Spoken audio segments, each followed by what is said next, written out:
Hi, I'm Tim Elkhorn, the radio play-by-play voice of the Cleveland Cavaliers, and you're watching Keeping It Real Sports.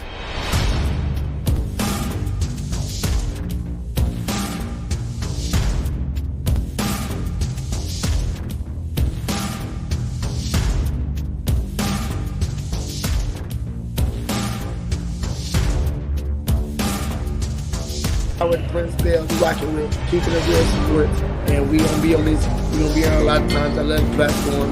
Check in, it's the new way. Like, follow, subscribe, and do all that good stuff.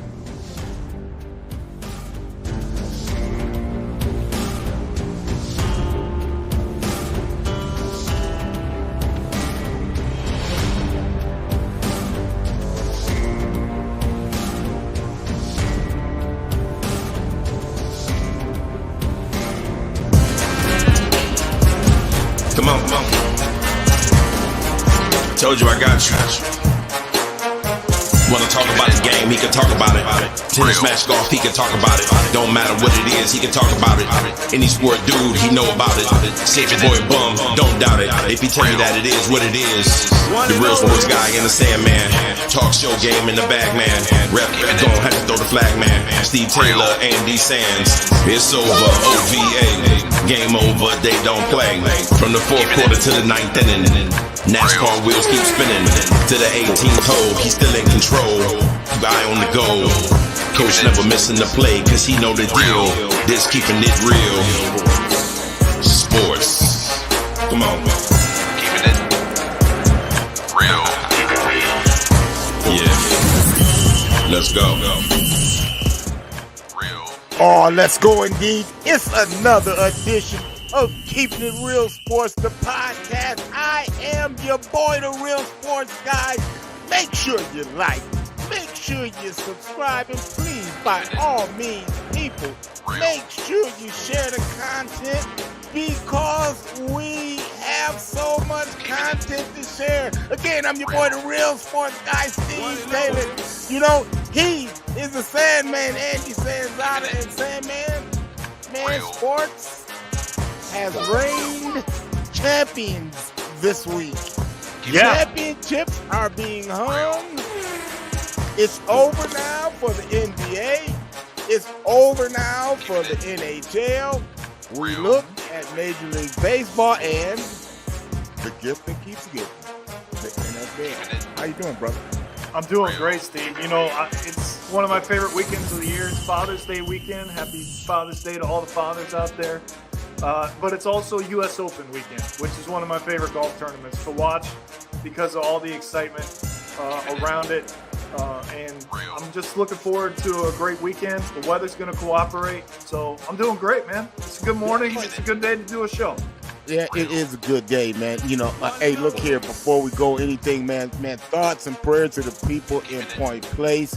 I had a chance to go through that aftermath of those tornadoes last night, man. It is real, people. It is very real, so please keep Point Place in your prayers. But in the meantime, in between time, I'm going to tell you what's hot off the press.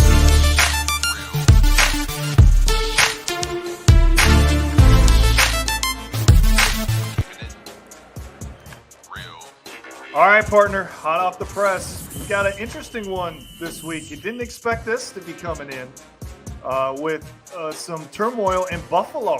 Stephon Diggs, a no-show. Going back to the regular season or playoffs, I'm not sure where this is from, but clearly he wants the ball a lot more, and that has a lot to do with it. And his quarterback even admitted, yeah, this might be my fault.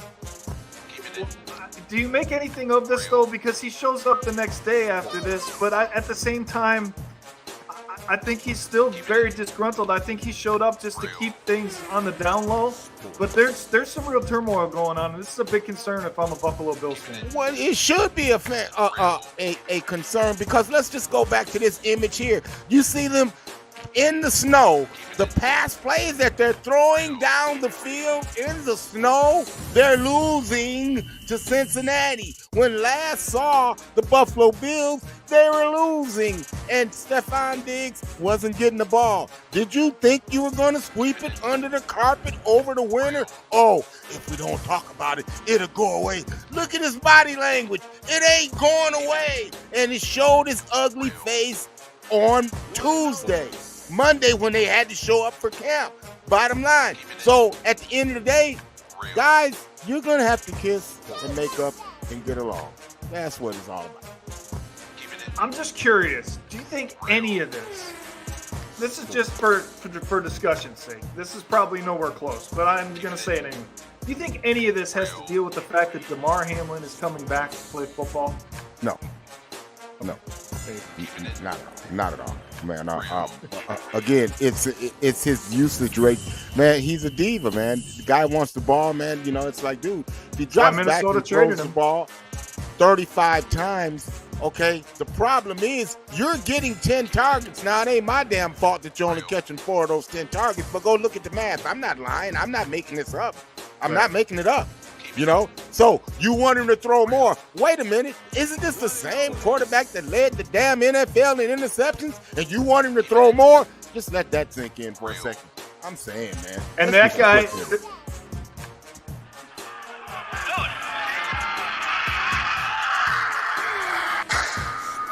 Quick hitters.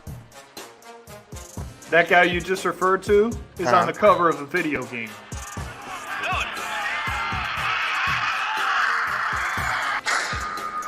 Quick hitters. All right, start us off, partner. What do you got? Well, when you start, man, we got to look at this guy, man, Ja Morant, man, suspended 25 games by the NBA, man. I mean, are you surprised at this, man? You're lucky that you only got 25, but why is 25 so relevant? Well, here's why, Andy. Because starting this year, the NBA's new collective bargaining agreement kicks in, where you have to play at least 65 games to qualify for after-season, postseason awards. That means NBA awards, any kind of awards of that sort. Why is that big? Because you have to qualify for those awards if you want to get a max or super max contract. What's a super max contract? You're looking in the neighborhood of $290 million. A max contract, you're looking in the neighborhood of $190 million if you make second or third team All-NBA. Because if Ja Morant plays the rest of the games that he comes back and doesn't miss a game, he'll play 57 games. He will not qualify for the max or the super max contract. In addition to forking over $7 million. There's your punishment, Ja Morant.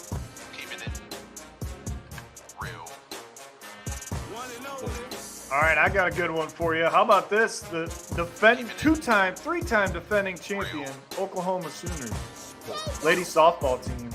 They're losing their best pitcher, Steve. She's done what she wanted to do in Oklahoma, which was win a couple of national championships, and she's a little homesick. So she's going to transfer back to Nebraska. There you go. Well, you may allude to the U.S. Open that's going off right now. And right now, where my guy Ricky Fowler is leading at 10 under, man, I love the way Ricky is striking the ball, man. The only problem that I have with Ricky is between his ears. If Ricky can clean that up, which I hope he do. Come on, Ricky. I'm pulling for Ricky. Ricky Fowler. I think everybody's pulling for Ricky, but I'm going to be a realist, and I'm going to tell you Rory McIlroy wins the U.S. Open. Yeah, there you go with that. And then there's that, folks. Hey, oh, by the way.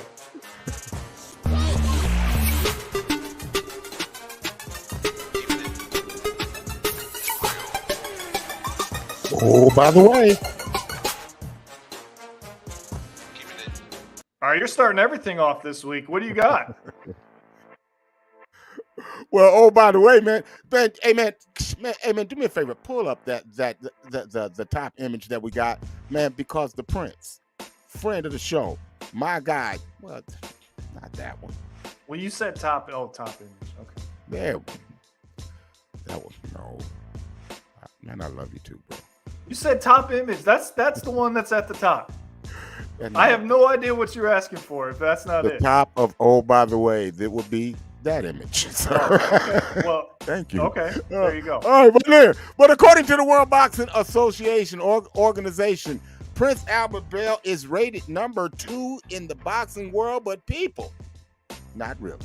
Because the number 1 is going to be fighting this weekend. He's number 1, whether he wins or loses, because if he wins, he'll be a champion. If he loses, he's falling out of the top 10. And guess who number 1 in the world will be? I'm just saying. Oh, that's great. And well-deserved. I mean, he's just had a stellar career, without question. Oh, by the way, Steve Taylor, the Cleveland Browns have a new secondary logo. And this is the winner. I don't know how I feel about this yet. Yeah. Now, there's some significance to this logo. We don't have time to get into everything, but the spikes, the collar, the guitar pick, the stripe, it all ties into the history of Cleveland and the Browns. But there was another one that I would have preferred, but this was the one that won, so I'm going to have to accept it, just like I had to accept that stupid elf when he came around. But this is going to replace that stupid elf, I hope. I'm not sure how I feel about that, man, but, it is what it is. It's Cleveland, so what do you expect? Yeah, I know. Just saying. Hurry up. Hurry up. Hurry up. Let's go. It's this week's Keeping It Real Sports News. We call it the Hurry Up. Well, we told you last week that the French Open was happening in the world of tennis, right? So let's hurry up and remind people how good these two are, because they did it again. Iga Swiatek comes from behind. Yeah, I said that right. She had to come from behind. Even though she led 3-0 in the second set, she still had to come from behind and win her second straight French Open. And then, can we stop debating this, please? It's over. The debate is over. He is the greatest ever. He's got 23 now, okay? He's got a real chance, Steve, to win a career Grand Slam this year by finishing it off at Wimbledon and the U.S. Open. Who's going to beat him at those two tournaments? I'll wait. Yeah. No argument from me. Tell you what else you get no argument from me about. Man, let's go back to last Saturday night, man. Teofimo Lopez, man, against Josh Taylor, man. And honestly, some of the highlights after the third round, it was all Teofimo Lopez. He really showcased his entire talents, although he did get hit more than I thought. But the thing about it, man, what was puzzling to me, Andy, is 2 days later, Teofimo retired.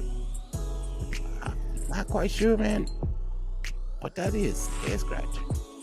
And then we go to the Octagon, where we talked about this young lady, Amanda Nunes, the GOAT. And of course, she didn't disappoint with a dazzling performance as she pummeled her way to victory. And then right on the spot, she retired. Man, I mean, what is this, man? Champions retire? I'm talking about, man, some of our greats. And I saw a boxing poll this morning, a pound for pound list, that had Teofimo Lopez at the top of that. Yeah. Now, that was puzzling. It's puzzling, but at the same time, is there a better time to go out than on top? No, man, look, man, it's still a great fight out there, man. Regis Prograis, that would be a great fight for him, man. And Regis is the guy. Regis lost to Josh Taylor. Regis has cleaned up the division. Regis has the other championship in that division at 140. Man, there's so many options. Then you got the Adrian Broner factor. Man, I just like the way this thing is coming together, man. But think about this, Steve. The nature of what they do is getting because he got pummeled. He got pummeled. And maybe it's just too much at this point. He did. He took some shots. That's the only thing I can think of is that it's got to be related to health. It has to be. Yeah. Because you're right. They're both on top. There's no question about it. Right. All right, man. Let's do some hockey.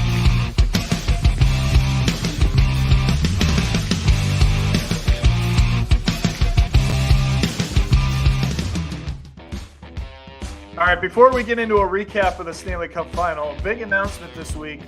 The New York Rangers have hired Peter Laviolette as their new head coach. Your thoughts on this hiring? I'm not quite sure, man. Not quite sure.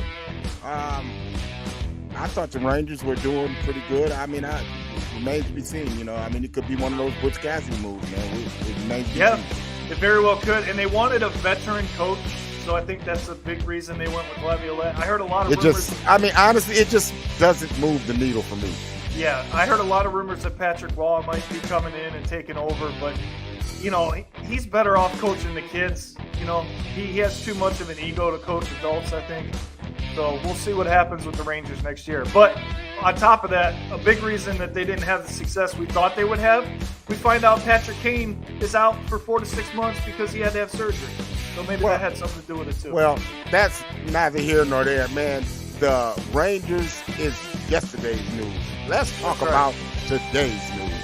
All right, today's news is that we have a Stanley Cup champion, and that would be the Vegas Golden Knights. There's your captain, Mark Stone, hoisting up the Stanley Cup, one of the original 6 of the Vegas Golden Knights when they were first brought into the league. He had a hat trick in the clinching game. It was just a complete dominant performance by Vegas, Steve. When you look at Game 5 overall, 9-3 was the final score. You know, you go back to Game 4, and this probably sealed it because this hit right here is why Keith Tkachuk, or I knew I was going to do that at least once. Why Matthew Tkachuk missed the last game of the series wouldn't have mattered, but he just broke a sternum. I mean, he literally played through a broken sternum in this game. There was no way in hell he was playing in Game 5. I don't care how tough you are, okay? That was it. So let's take a look at a final stat comparison now of the series, which tells the story in and of itself, right? I mean, anytime you're at a combined 100% on your special teams, you're going to win. Look at what Vegas did. They were 138% between their penalty kill and their power play. But, Steve, we talk about this team as a team, right? You have the Stones, you have the Eichels, you have the Marchessaults, but look at the number on the bottom of the screen. There's a reason I circled it. This team truly sacrificed everything they have to win that Stanley Cup by blocking 123 shots in only the final. They blocked 257 total throughout the playoffs. That, my friend, is how you win a Stanley Cup. Andy, this is what I was trying to explain to you when we were debating about the winners, possible winners of this here series. You know, man, what Vegas started doing extremely well was defending the blue line, Andy. They were man on body, on stick, on puck. They were just not being separated defensively. They didn't lose it. And it all showed me what they were made of when they shut down that great line of Connor McDavid and Leon Draisaitl. They shut that down defensively. Not to mention that they stepped it up one when they played the Dallas Stars. They smothered Dallas out. Andy, this whole thing to me was decided in Game 1 when Butch Cassidy decided to go with his thug line, the force line, to go after it and say, look, the tone is going to be set. We're not taking any of your roughhouse tactics. You want to do that? We can do it too. And to me, what showed me the how disciplined this team was at the end of Game 4, Andy, when they could look every reason they could have taken penalties. Andy, they didn't take them. And soon as the clock struck 0, they started beating down the Florida Panthers, letting you know, bruh, we will smother you out. We mean this. This is serious. Man, I like the effort that we got from that team. And when you look back on it, you say, who the hell was going to beat them? Yeah, I mean, that's a great question. You know, now at the same time, I think Florida just ran out of gas. This series took everything out of them. they had such an easy time with Carolina and such an easy time with Toronto. I think they got a little too overconfident coming into this final, Steve. Well, they thought, they thought 2-2-1. And the 2-2-1 theory that they were doing, they were putting 2 men on the puck, man, playing 2 men in the middle and 1 man back. That was successful for them. That's what got Boston the hell up out of here. Right. And I get it. They tried that. But, man, the way that the Vegas Knights pass the puck is so impressive, man. They do not miss rush opportunities. And Jonathan Marchessault, once again, I've been telling you, he is a sniper with a hockey stick. When he gets shot, it's in the back of the net, period, end of story. Yeah, and he was your Conn Smythe winner, and this one could have gone either way. At some point, Steve, you could have actually had this guy in that conversation because let's not forget how well he played as well. Mr. You didn't believe in Aiden Hill. I didn't, but he proved me wrong. He proved me wrong. Yeah, he did. But see, man, he showed me what he was made of. Again, you got to go back to the Edmonton series. He showed me what he was made of in the Edmonton series. Yeah, but honestly, and then he backed it up in the Dallas series. Here's the irony of what Aiden Hill did, okay? Remember, in 2018, in the Stanley Cup Final, Game 3, Braden Holtby, right? Stopped the puck with his stick, could have turned that series around. Aiden Hill did the same thing in this series in Game 1. Could have turned that series around. I just find that extremely ironic and really happy that the Vegas Golden Knights were able to pull it off. And listen, they're your Stanley Cup champions. And there you are. There you go. Yeah. They've got a great chance to repeat next year with the team that they have. I got to look at that and all of that good stuff, man, before I go that far. Well, I'm not saying they're going to. I'm just telling you they have a great chance. But so there you go. The Golden Knights are our champions, man. Andy, we also have another champion of the NBA variety. Let's talk about it.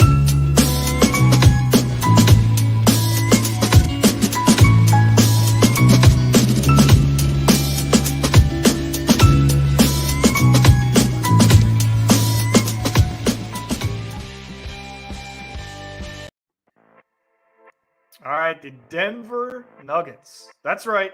After 47 years in the NBA, have finally won their first championship. Congratulations to them. Listen, you and I, we got this one right, okay? We just didn't have the number of games right. We both said it was going to go 6. Right. It only went 5. I think for Denver's sake, it's a good thing it only went 5 because I don't know if this series tightens up a little bit going to 6, possibly 7 if they could have held on. They probably would have, but at the same time, you don't want to put yourself in the position. They knew that, Steve. They wanted to win this thing and get it over with, and that is what champions do. They go out and they put you away, and they leave no doubt in the finale, and that's what they did. Now, credit to Miami. They gave everything they had to the last minute.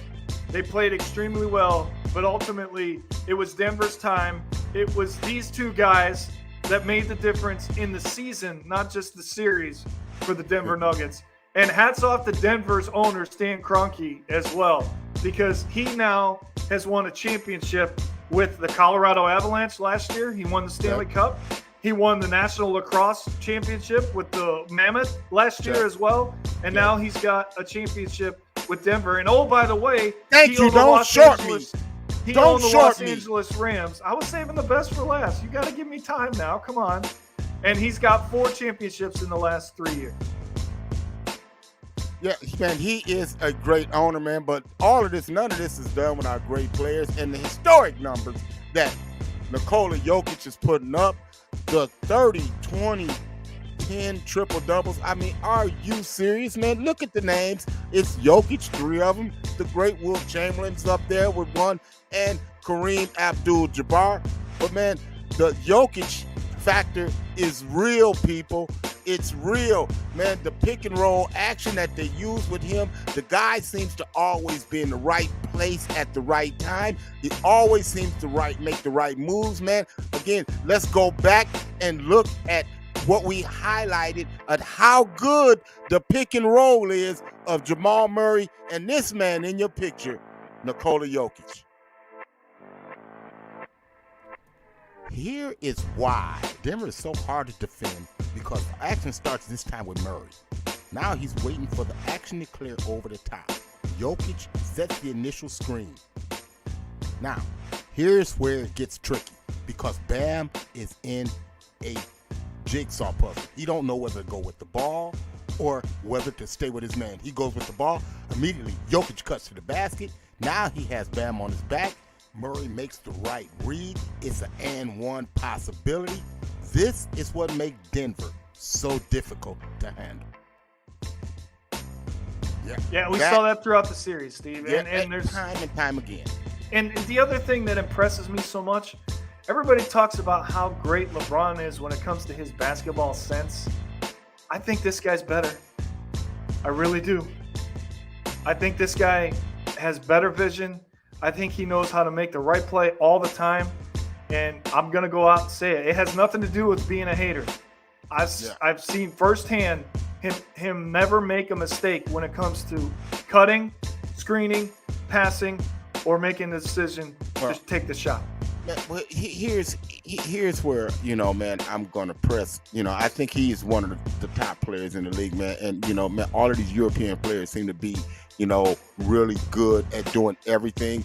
But let's just go to look at some of the help that he's had. Man, we talked about Jamal Murray, but, man, Aaron Gordon.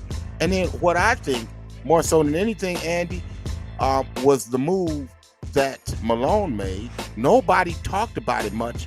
Malone took and put Aaron Gordon, 6'10", on Jimmy Butler, okay? Mm-hmm. And you normally don't see that. And, Miami never really found a way to beat him off the dribble. Look how much bigger he is than Jimmy Butler, man. Jimmy Butler really was nullified with the size of Aaron Gordon as to some of the smaller players that they were playing against him early on. They made Jimmy Butler a jump shooter. Yeah, that's what they did. Because of the and size they were willing, because of the size. Exactly. And they were willing to take that chance on winning the series on Jimmy Butler being a jump shooter. And Steve, they were right. Jimmy Butler didn't deliver. He did not deliver. Well, a lot of it was coaching again. Malone is a good coach. So Malone took, man, the same zone defense that the Heat had been successful with, and they used it against them at crunch time. And I want to illustrate the defense of the zone variety that they were using. So let's take a look at it. That's the way the Miami Heat can defend the pick and roll is by employing the 2-3 zone. And that's walling off the back wall and forcing the ball into the middle of the floor where they have a wall to help out, leading to a rebound and fast break opportunity. So that said, they waited until the most crucial point of the game to give the Miami Heat the same thing that they had been getting. And let's illustrate that. I want to look at, Andy, is Jimmy Butler, how effective he was down the stretch, because whatever you say what you want to about Jimmy, when it's time to go, Jimmy's going to go. Mm-hmm. But I want you to see the defense that the Nuggets employed when crunch time came. To Jokic in the middle against the zone, but finding it later on. Martin to Butler. Butler, corner three, nails it. This building is bedlam. Butler nails another. Back-to-back threes from Jimmy Butler. Not the two previous ones. Butler now aggressive, looking for his shot. Backs in. Perry shoots and scores. And the Heat take a 1-point lead. Lowry the game's on the line here. Is on Butler. Now watch the zone defense in the middle of the floor right there. They anticipate the pass out, and they seal the deal. They basically stole the play that the Miami Heat had been running against them. They stole it and used it at crunch time and won the championship. Yeah, excellent breakdown right there, partner. No question about it. But to me, I think the other thing that doesn't get enough attention is the defense of the Nuggets throughout this series. You talk about the matchup of Gordon on Butler. How about Caldwell Pope? He came up with that steal. He had some other big steals as well. how about the guys off the bench? I mean, the bench to me was another big difference, Steve. You have Bruce Brown, Christian Braun. Hell, even DeAndre Jordan got his name in there and had a couple block shots when Jokic got in foul trouble in Game 4. So, you know, you can look at the series a lot of different ways. No question it was all about Murray and Jokic, but a complete team effort. We talked about it when we were breaking down the Stanley Cup Final, right? Vegas, complete team effort, sacrificing, blocking shots. Denver did the same thing, Steve, when it came to their defense. It was a complete team effort, and Michael Malone has to be mentioned now as one of the most intelligent coaches in the NBA. Absolutely. You got all you can call him what you want to. Champion is what you better end up with, man. Yeah. So, well, you know, that brings us to an interesting point for us, right? Yeah, right. I mean, the seasons are over. We're talking about football, hockey, basketball. Baseball is a long season, okay? We'll get to baseball when the playoffs come around, right? There's just too much. There's not enough going on. So with that in mind, we have done 89 shows now over the last 2 years. Pretty special. And it's all because of you at home watching. So we thank you for that, without question. But it's a lot of work for Steve and I. Okay? You guys probably don't understand everything that goes into this show. So because of that, because of where we are in the world of sports, we're going to take just a little hiatus over the next couple of weeks so that we can refresh, gear up, recharge our batteries, and get ready for season 3 of Keeping It Real Sports. Get ready, because season 3 is going to be epic. We can't wait. We got so many special things planned for you. In season 3, we will be on ESPN Radio. So a lot of special things coming up. We got a lot going on, man. I'd like to take the time to say happy Father's Day to all of the fathers out there. Y'all get your shouts out, man. They give us one day, man. Look, man, y'all need to shout out Pops when you turn on that light switch and the lights come on. Happy Father's Day. Hey, happy Father's Day to you, buddy. Because you're part of that group. So you deserve some of those accolades as well. Hey, we better let everybody know, though, when we come back, there's a big change. Yeah, man, but it's gonna be bigger and better than ever. But rest assured, we got a show coming to you next week. So don't worry, man. You'll get much more of Keeping It Real Sports, man. Just tune in, same time, same bat channel. We'll see you next week. So until next week, next time, we wish you love and peace. Chuck them deuces.